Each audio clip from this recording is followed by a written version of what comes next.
When I'm in the studio, and I think once I've done writing and recording the song and I'm listening to it over and over again, it's like for New Rules. I instantly go, I can see the video. I got no rules, I count 'em. I saw a picture which was on Instagram, and it was just like a 80s Versace campaign, and it was Naomi Campbell on the back of Kristen McMenemy. And what I loved was kind of what it represented, you know, girls looking after each other, and that's what I was like, that's how I am with my friends. You know, the people that you would go to whenever you feel like you need some advice. But I'm great at giving advice and terrible at taking my own. And that's kind of how the New Rules video came about. And while I was thinking about pastel colours and the robes that we were going to wear and all the dancing, I was like, I feel like we need flamingos. And so I went into like deep research. How am I going to fit in flamingos? And flamingos travel in flocks. So it made perfect sense, as they actually look after each other too.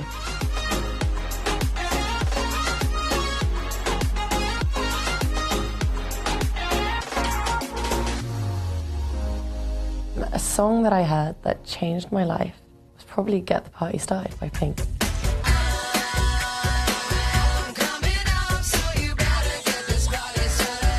I was quite young, but there was something about it where I was like, oh my God. And that's when I really got into Pink. And I got her Misunderstood album. I would just put the CD on and just listen to it over and over again, take the album booklet out, learn all the lyrics. That was just the way that I fell in love with the artist. One kiss is all it takes, falling in love with me, possibilities, I look like all you need.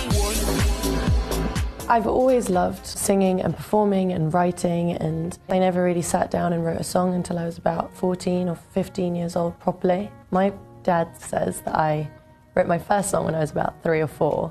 It was more like a funny song, something that I would sing to my mum, where I'd be like, oh, when I grow up, can I wear your dress? And when I grow up, can I wear your shoes? And when I grow up, and they still sing it back to me at some family parties, which is always quite embarrassing.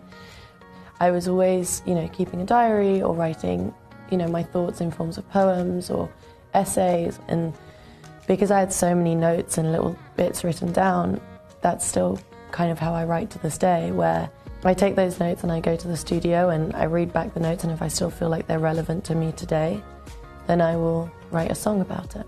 I'm kind of a sucker for a story, and I tend to change the melody to fit the story so I can get all the words in rather than the melody. Like Hotter Than Hell, which was the song that really kind of changed everything for me, because it was the song that dictated what my album was going to sound like.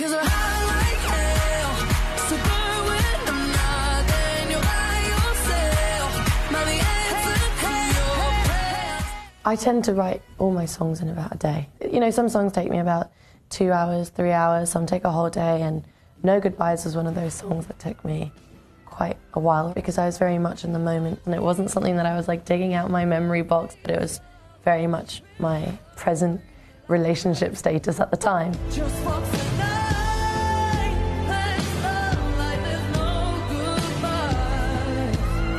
So it felt quite difficult to write about something that felt so fresh. And I felt like I was figuring it out in my head while I was writing it at the same time. I don't do therapy, but I feel like going to the studio is my therapy. I think I've learned a lot about myself, so I feel like I've done a lot of learning on the job. It's been magical and crazy and amazing all at the same time, but I feel like I've grown a lot more confident, especially in myself and my performance, and I'm excited to have a bit more of an organised mess for this next one.